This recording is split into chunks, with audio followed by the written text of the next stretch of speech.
Hello and welcome back to Random Rants with Plaid Guy, where I hope you enjoy the fact that I suffered for you today, because I totally did. What, Nathan? What did you suffer? You just make funny little videos here on the internet, and they get pushed out.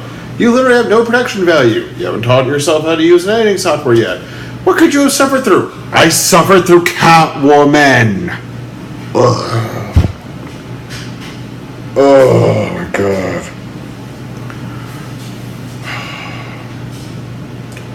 You know, people can say they've done a lot of crimes, but only very few amount of people can say they made Catwoman.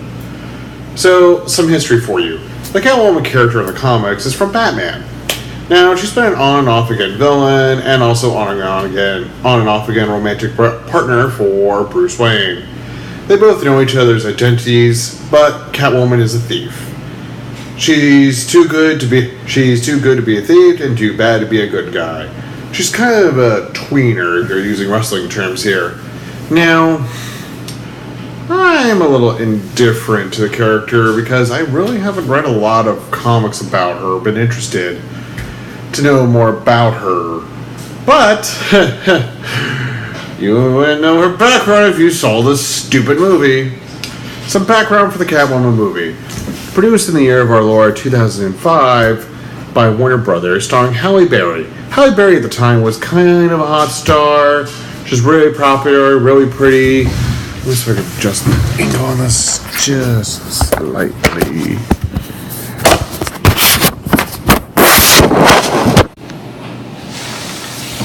Alright, that'll probably be as good as I can get.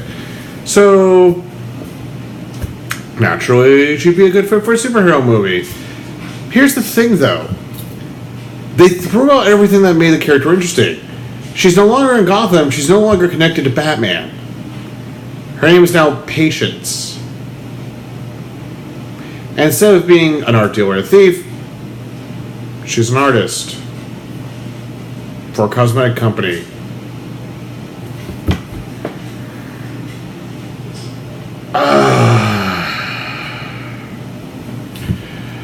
In the comics, she really doesn't have a lot of superpowers. She's more like Batman, except she's more homemade. Meaning all of her stuff is just handmade gadgets and whatnot. Now, this is some really cool and some weird stuff. But let's talk about the movie some more. Apparently, back in the year of our Lord, 1992, after the release of Batman Returns, Warner Brothers was keen on making a Catwoman movie super bad. Michelle Pfeiffer said no. Then Warner Brothers saw the returns and saw the response at McDonald's of Danny DeVito as the Penguin spewing black acid out of his mouth. And they decided to pull out of that. Tim Burton eventually, because of his contract, had to be involved in the next Batman movie somehow, so he produced it, which gave us Batman Forever. One day I'll talk about that movie, but not today. So Batman Forever was produced and created in this world. Now, originally the script had been kicked around for years and been rewritten by 8 different people. Finally, because Halle Berry was a hot property at the time, she became interested and they decided to produce the movie. The original pitch of the movie was supposed to be more artistic and creative than whatever this was. Because the movie itself that was produced was bland and boring.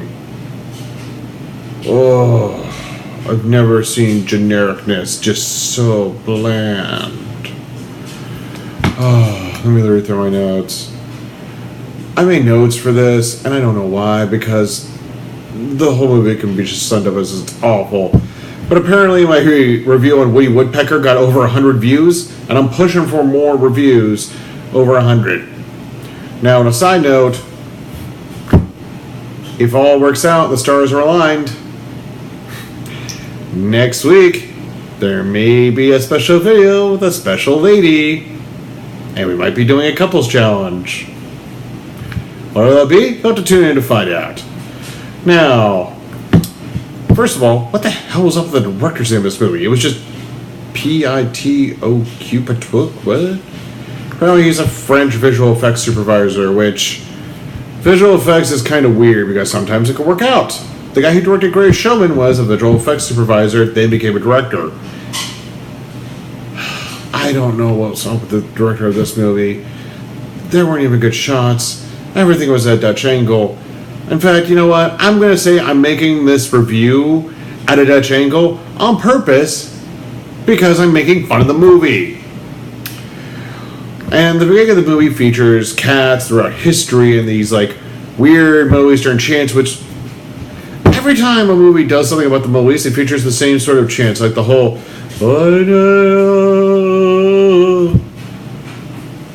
it's becoming trite. You need to move on. Then I heard about cat cults, which I'm like, well, that's interesting. Probably be better than most cults I know. Alex Borstein is in this movie, which I love her in Family Guy. She's actually a really funny person in real life. This movie, she's a crazy lady who gets hurt. She really serves no purpose. So our story begins with Patience, who is a regular old frumpy makeup artist, not makeup artist, regular old frumpy artist at an advertising company who's making a new product called Booline. Oh no, I'm sorry, it's Beauty. I don't know why they pronounced that. It's probably French or something. Patience eventually is told that she's horrible at her job and she has one day in order to fix everything. However, the next day, while trying to save a cat off a roof, she falls almost to her death. Well, no, she almost falls to her death, then Benjamin Bratt comes and saves her. There's an officer called Lone. Really subtle, Warners. Really subtle. Eventually, Lone and her begin a relationship. However, Patience realizes she's late, leaves her wallet, which has Lone follow her to her job, because that's totally not stalker behavior, you know. Weird. Anywho, Patience eventually fails the big job. Then eventually she needs some sort of thing for the presentation.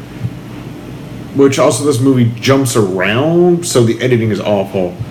Needs something for her job. So she goes to a power plant chemical lair, evil bad guy lair, which is totally not subtle at all. And eventually stumbles upon the fact that Booline, which literally the product itself looks like a Pokeball, is being developed and it has serious side effects.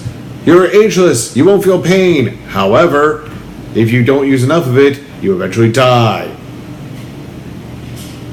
Or as most people will call it, capitalism. So, our hero, Patience, runs away from the bad guys. They shoot her in her head, dump her down a drain. She eventually gets pushed out of a pipe, literally in the most hilarious way possible, to the point where I'm surprised they didn't add a goofy holler to it. Eventually, she's found by these cats who resurrect her, and thank God Warner Brothers owns the rights to Batman, because they totally ripped off themselves. She eventually gets risen, find out that she has cat-like reflexes, and acts like a cat, and Halle Berry, you won an Academy Award. Why are you acting around like you're in improv class? And the teacher said, okay, now, you're a cat. Act like that. Do it. Eventually, she gets involved in a conspiracy with the owner of the company and his wife, played by Sharon Stone, who apparently this movie was delayed, half of it, because she kept taking phone calls in the middle of takes. She's also the only one actually trying to do a good job in this movie. I'm not kidding at all. It's awful. So, the dialogue in this movie is just awful. At one point, earlier in the movie, when the detective comes to see Patience, one of the people she works with puts his head over the cubicle and goes, man sandwich, 5 o'clock.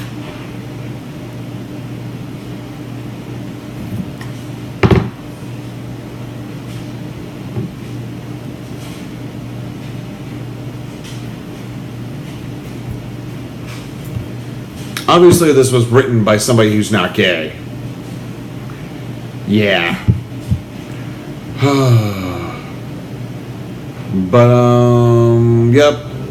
Port Authority. This movie literally looks like Warner Brothers probably gave it $200. And they spent most of it on shots where, if this is a building, the camera just goes around the building. Whoa. No, literally, that's half of the movie. But eventually, Patience runs into the lady from American Horror Story, Frances McCrory? Or I don't know. She's the lady with in the first season, she was the older lady who was blind in one eye.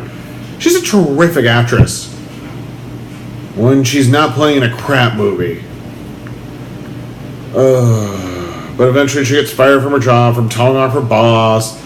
Then eventually that very night, there's a bunch of punks who play loud music all hours. She goes down to confront them, opens up the apartment into a bar apartment. No, because the outside of it's obviously an apartment. There's other doors next to it. When she opens it up, it's a bar. Not like it's an apartment that has a bar in it. No, this place is a full-on bar. So what were they using, Doctor Who technology? Oh yes, and of course, as a tribute to the great Eartha Kitt, at one point she purrs her eyes. You're not Eartha Kitt, Halle Berry. Stop trying. This literally looks like a movie that all the best shots were in the trailer. Even during the action shots, when she finally becomes Catwoman, puts on her costume, which is, good God, one of the worst costumes ever. I wish I could pull a picture of it for you. Go Google it right now, but it's awful. But most of the action sequences are just awful. Most of the movie is just awful. Halle Berry, it seems like she was replaced by an animatronic midway through the movie. Even at one point, her head she's doing these like motions like this, and there's like some gears grinding, and I swear that's probably the gears from the neck in her animatronic. Just, the movie is all over the place. Eventually, when Sharon Stone and Patience have their final confrontation, it's the most boring. They throw each other into paintings, but I'm sorry, it's just awful and murky and muddy, and you can tell they CGI'd the heck out of it to cover up their mistakes. But I had to finish up this review because I still haven't figured out how to make shows longer than an hour. Or sorry, longer than 15 minutes. So we'll go ahead and wrap it up with, good God, I hate this movie so much. Don't ever watch it. Go watch something else. Go watch paint dry. Go watch a kid throw a ball against his head. Do something else. Also, fun fact, Halle Berry got an Academy Award and a Razzie in the same year. She got the Academy Award for Monsters Ball, got a Razzie for Catwoman, and showed up to both ceremonies. In fact, showed up to the Razzies because it was after the Oscars. I'm sorry, not the Emmy. Showed up with her Oscar. At the Oscars. She showed up with her Oscar to the Razzies. That's pretty badass. So Halle Berry, you're a great actress. Just pick better projects. You're good. You won an Academy Award. You're really pretty. You seem like a really nice chick. Just do something better, or like act in a movie that's not awful. Anyway, skip this movie. Let me know in the comments. Like, share, subscribe, do something. I need more. This video, next video, if it gets over 100 views, I get my rent paid for the month, for April. So please do whatever you can to help a man out. Anyway, this is the Plaid Guy saying bye for now.